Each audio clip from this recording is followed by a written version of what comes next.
Hello बच्चों, कैसे हैं आप। आशा करते हैं आप स्वस्थ होंगे, सुरक्षित होंगे। ठीक, और आपके लिए हम आपके लिए मेहनत कर रहे हैं, ठीक, जिससे कि आप सुरक्षित रहें। घर बैठे बैठे ही हम आपको प्रोवाइड कर रहे हैं जो भी लेक्चर्स हैं, वीडियो लेक्चर्स हैं, और वो भी सिस्टमेटिक वे में। क्लियर। तो सिस्टमेटिक वे में टॉपिक वाइज टॉपिक, जैसे हमने कक्षा 10 के जितने भी टॉपिक्स लिए वो एनसीईआरटी के सीक्वेंस में थे, बिल्कुल ठीक। तो आज जो टॉपिक है बच्चों वो है संक्षारण, यानी कोरोजन और रेंसिडिटी। ठीक, समझ में आ गया बच्चों। तो इसमें ये क्या है कि ये हमारे दैनिक जीवन से भी रिलेटेड है। ठीक, बहुत सारी चीजें, बहुत सारी धातुएं जो खुले में रह जाती हैं तो उन पर जो वातावरण में मौजूद गैसें हैं तो वो क्रिया करती रहती हैं। अब क्रिया करके वो नए नए पदार्थ बनाती हैं, जिससे उनकी जो क्रियाशीलता है, धातुओं की क्रियाशीलता है, उसमें कमी आती है। एक तरीके से वो धातुएं खराब हो जाती हैं। ठीक, जैसे धातुओं से बनी हुई चीजें बहुत सारी हो सकती हैं, जितनी भी बिल्डिंग्स हैं, ठीक, कार, मोटरसाइकिल और बहुत सारी चीजें, रेलवे ट्रैक्स हैं, रेलवे ब्रिज हैं। ठीक, ये किससे बनते हैं? ये धातुओं से बनते हैं। ठीक, तो धातुएं बहुत महत्व रखती हैं, और अगर मान लीजिए ये काफी समय तक चलती हैं धातुएं तो बहुत सारा पैसा देश का बचता है। लेकिन अगर ये खराब होती हैं तो क्या होगा कि बहुत सारा पैसा हर साल हमको खर्च करना पड़ता है। ठीक, आपने सुना भी होगा कि एक पुल जो है 20 साल बाद बेकार हो गया, टूटने लगा। क्यों? कि उस पर जंग लगने लगती है अगर। ठीक, तो बहुत सी सारी धातुएं हैं, उनसे जो ये वातावरण में मौजूद हैं गैसें, ये क्रिया करती रहती हैं। जिनमें वातावरण में कौन सी गैसें मौजूद रह सकती हैं? जैसे कि ऑक्सीजन है, वो रहती है, वो ऑक्सीकरण कर देती है धातुओं का। जल वाष्प रहता है, पानी की वाष्प रहती है। ठीक, या बारिश का पानी भी क्रिया कर सकता है उससे।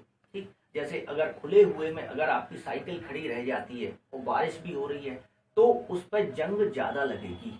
ठीक, तो क्या होगा? ये जंग लगना, या कॉपर के तारों पर ग्रीन कोटिंग हो जाती है। ठीक, हरी एक परत उस पर आ जाती है, या सोने चांदी के जो भी ऑर्नामेंट्स हैं, ठीक, आभूषण हैं, वो भद्दे होने लगते हैं। ठीक, जो चमक पहले रहती है वो चमक धीरे धीरे क्या हो जाती है? गायब हो जाती है।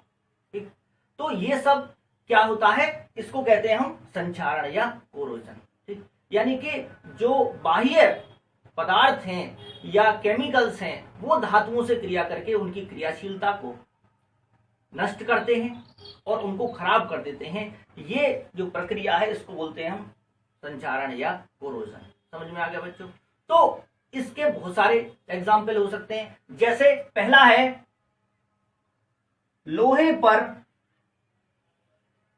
जंग लगना। लोहे पर जंग लगना, इसको बोलते हैं rusting of iron. Rusting of, लोहा बहुत ज्यादा क्रियाशील होता है, इससे इसलिए उस पर ऑक्सीजन और जल वाष्प दोनों ही क्रिया कर सकती हैं। ठीक है, लोहे पर जंग लगना। ठीक है बच्चों, तो सिंपल वे में अगर बहुत ही आसान तरीके से आप उसको याद करना चाहते हैं तो मैं उसको बताता हूं कि ऑक्सीकरण अपचयन आप पढ़ चुके हो। तो क्या होता है कि आयरन है, लोहा है, वो किस में बदलता है? उसका ऑक्सीकरण होगा, और ऑक्सीकरण होने से वो इलेक्ट्रॉन निकालेगा।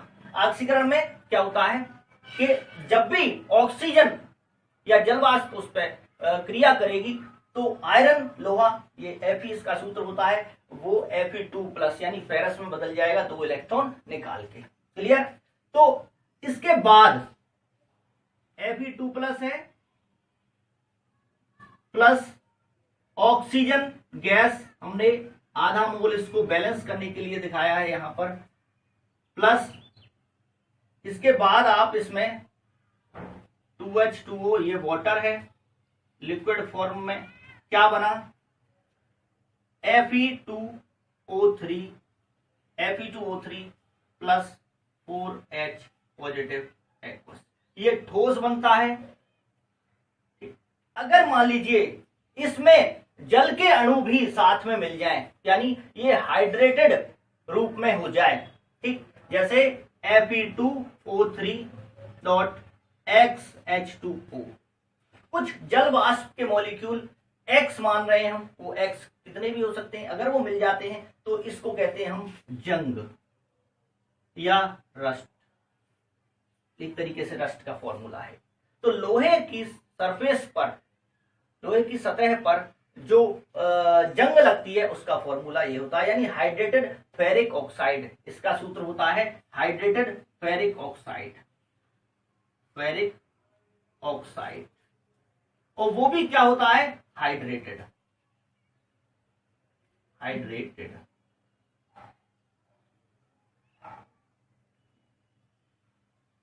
ठीक है बच्चों, हाइड्रेटेड का मतलब पानी के मॉलिक्यूल। ठीक, समझ में आ गया।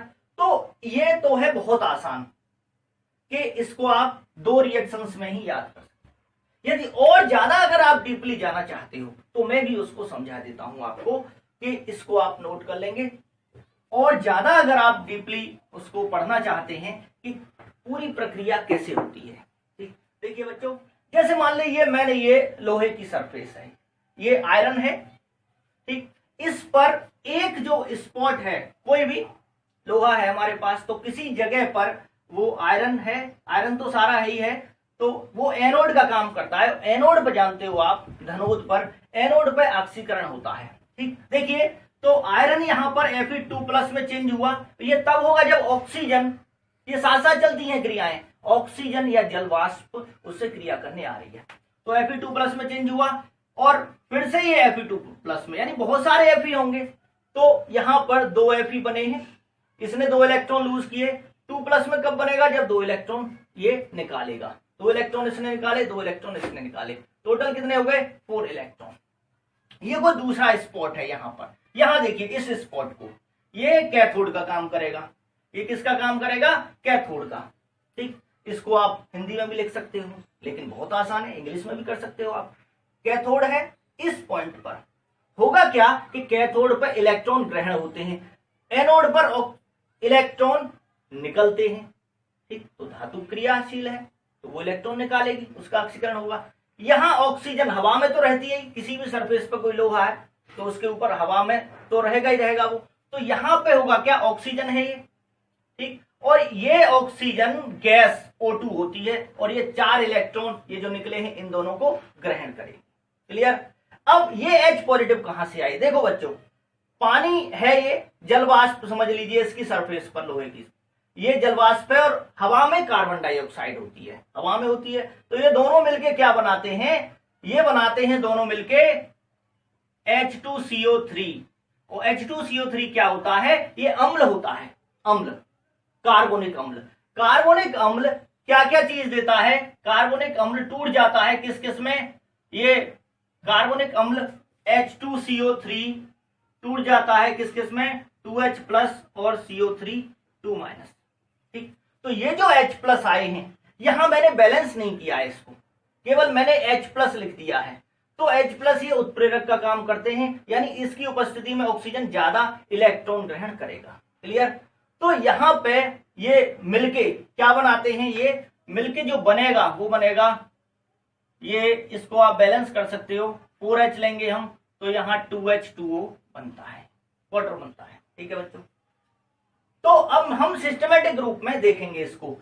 पहले लिखेंगे एनोड पर, एनोड पर, एनोड पर क्या होता है, Fe है तो 2Fe सॉलिड है, ये क्या बना, इसको यहां से मैं रफ किए देता हूं, ये बना 2Fe2+ aqueous plus 4 electron lose हो गए। क्लियर। अब देखिए कैथोड पर, कैथोड पर ये एनोड पर क्या हुआ, ऑक्सीकरण। एनोड पर क्या हुआ, ऑक्सीकरण, इसको हम लिखे दे रहे हैं यहां पे ऑक्सीकरण। ठीक, देखिए फिर कैथोड पर क्या होगा, ऑक्सीजन गैस आएगी, वो 4H+, H+ कहां से आए, CO2H2O ने रिएक्शन की, H2CO3 और उससे H+ मिले, और ये कितने इलेक्ट्रॉन, 4 इलेक्ट्रॉन। तो जो बनता है वो बनता है 2H2O लिक्विड। ये हुआ अपचयन। क्या हुआ बच्चों, अपचयन। अपचयन में इलेक्ट्रॉन ग्रहण होते हैं, अपचयन में इलेक्ट्रॉन ग्रहण होते हैं, बहुत आसान है। ठीक। अब ओवरऑल जो रिएक्शन है आपकी, देखिए इधर से इधर वाले कैंसिल हो जाते हैं, ये क्या बना 2Fe सॉलिड प्लस इधर इधर वालों को लिख दीजिए O2 प्लस 4H प्लस और यहां बनाइए 2Fe2 plus plus 2H2। Clear. अब देखिए ये अभिक्रिया यहीं नहीं रुकती है। Fe2 प्लस क्या करता है, Fe2 प्लस यहां से देखिए Fe2 प्लस ये क्या करेगा, ये फेरस आयन है, फेरस आयन ऑक्सीजन से क्रिया करके किससे रिएक्शन करके, मैं 4 ले रहा हूं यहां पर, तो यहां पर ये फेरिक में कन्वर्ट हो जाएगा। देखिए यहां पर दिखाया गया है कि ये जो Fe2 प्लस है ऑक्सीजन से क्रिया करके Fe3 प्लस में यानी फेरिक आयन में चेंज हो जाएगा और ये खुद किस में कन्वर्ट हो जाएगा, O2 नेगेटिव में। क्लियर। ये समझ में आ रहा है इतना। अब देखिए कि जो Fe3 प्लस है, ठीक, यहां पर Fe3 प्लस प्लस 4 ही ले लीजिए इसको और ये मैंने 3O2 नेगेटिव, ये ऑक्साइड आयन लिए हैं हमने, तो ऑक्साइड आयन क्या बने ये बच्चों, ये बन गया 2Fe2O3, 2Fe2O3। और अगर इसमें इसको थोड़ा सा यहां पे देख लीजिए 2Fe2O3, अगर इसमें कुछ वाटर के मॉलिक्यूल भी मिल जाते हैं, वाटर के मॉलिक्यूल X, वाटर के मॉलिक्यूल, तो ये बन जाती है रस्ट। यानी ये किसका फॉर्मूला है, जंग का। ठीक है बच्चों। तो ये फेरस जो है फेरिक में चेंज हो गए यहां, ठीक, उन्होंने रिएक्शन की, तो आप जो पूरी मैकेनिज्म है उसको समझ में आ गया होगा ये वाला पूरा, कि किस तरीके से ये क्या होता है, जंग लगती है। क्लियर बच्चों। तो ये रस्टिंग ऑफ आयरन है।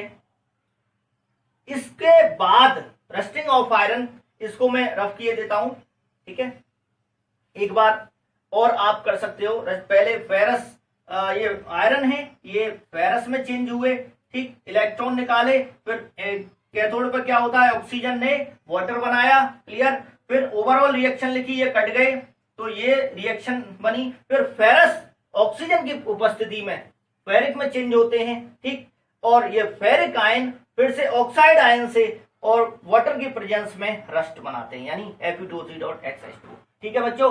तो इतना आप इसको रस्टिंग ऑफ आयरन है, इसको हम बचा सकते हैं। कैसे बचा सकते हैं बच्चों, कि आप पेंट करके धातुओं को कैसे बचा सकते हैं, पेंट वार्निश करके। इसके अलावा आप जिंक की कोटिंग करके, जिंक की लेयर, उसको गैल्वेनाइजेशन बोलते हैं, जिंक की कोटिंग करके, या फिर कुछ ऐसी एल्यूमिनियम है उसके चारों ओर एल्यूमिनियम ऑक्साइड की लेयर, आप उसको कवर करके एल्यूमिनियम ऑक्साइड से आप उसको क्या कर सकते हैं, बचा सकते हैं। तो मेटल्स को रस्टिंग से बचाने के तरीके भी आपको बता दिए हमने, जिंक की कोटिंग करके या पेंट वार्निश लगा के उस पर सरफेस पर, ठीक है, लंबे टाइम तक उसको चलाया जा सकता है। ठीक है बच्चों। तो अगले वीडियो में हम आप उसको और एग्जाम्पल देखेंगे रस्टिंग ऑफ आयरन के। धन्यवाद बच्चों।